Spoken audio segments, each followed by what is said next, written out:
থাকে তারা মাঝে মাঝে ভাবির হাতে রান্না খাওয়া আদর থাকে, তাদেরকে পাঠাতে হয়। আচ্ছা, খেতে পছন্দ করেন না খাওয়াতে? খাওয়াতে। খাওয়াতে পছন্দ করেন সবসময়। আর কেউ যখন আপনার ভিডিওর সমালোচনা করে তখন আপনি সেটা কিভাবে নেন? ওটা ইমপ্রুভ করার চেষ্টা করি, যে কারণ সে ভালোবেসে কিন্তু আমাকে বলছে যে আপু আপনার এটা ভালো হয়নি বা এটা, তখন সেটা ইমপ্রুভ করার চেষ্টা করি। কোথাও গেছে আপনি রুমানা আপু না, হ্যাঁ, তখন না নিজের কাছে একটু শাই ফিল লাগে, যে মানে কেমন কেমন যেন লাগে।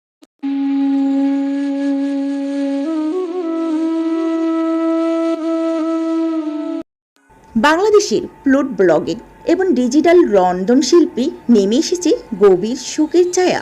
লিভার ক্যান্সারের সাথে দীর্ঘ ও বীরত্বপূর্ণ লড়াই শেষে বিদায় নিয়েছেন বাংলাদেশের অন্যতম জনপ্রিয় রন্ধনশিল্পী এবং রুমানা রান্নাবান্নার প্রতিষ্ঠাতা রুমানা আজাদ। একটি বেসরকারি হাসপাতালে চিকিৎসাধীন অবস্থায় ইনি শেষ নিঃশ্বাস ত্যাগ করেন। তার এই আকস্মিক চলে যাওয়া দেশের রন্ধন ও কন্টেন্ট ক্রিয়েশন জগতে এক যুগের একটি সোনালী অধ্যায় অবসান ঘটল। বাংলাদেশে যখন ইউটিউব এর রান্নার কন্টেন্ট তৈরি ধারণাটি একেবারে নতুন এবং অপরিচিত ছিল, তখন মানা আজাদি ছিলেন তাদের অন্যতম প্রতীক্ষিত। তার সহজ সরল উপস্থাপনা, নিখুঁত রেসিপি আর স্বভাবসুলভ মিষ্টি কণ্ঠে জাদুতে খুব দ্রুতই লাখো লাখো মানুষের হৃদয় মণিকোঠায় জায়গা করে নিয়েছিলেন।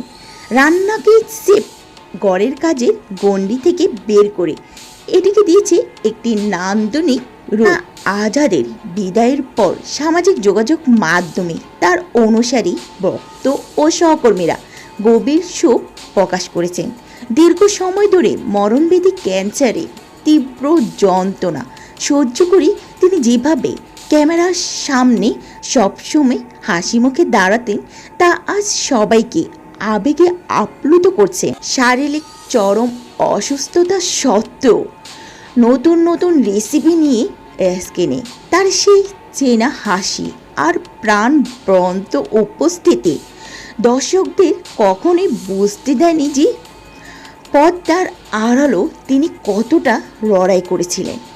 ভক্তদের মতে তিনি শুধু একজন রন্ধনশিল্পী ছিলেন না, বরং তিনি ছিলেন লাখো মানুষের জীবনের এক অনন্য অনুপ্রেরণা, যিনি শেষ মুহূর্ত পর্যন্ত জীবনে জয়গান গেয়ে গেছেন। তার এই চলে যাওয়া অপূরণীয় ক্ষতি হলো তার রেখে যাওয়া অসংখ্য জনপ্রিয় রেসিপি চিরকাল বেঁচে থাকবে সবার মাঝে।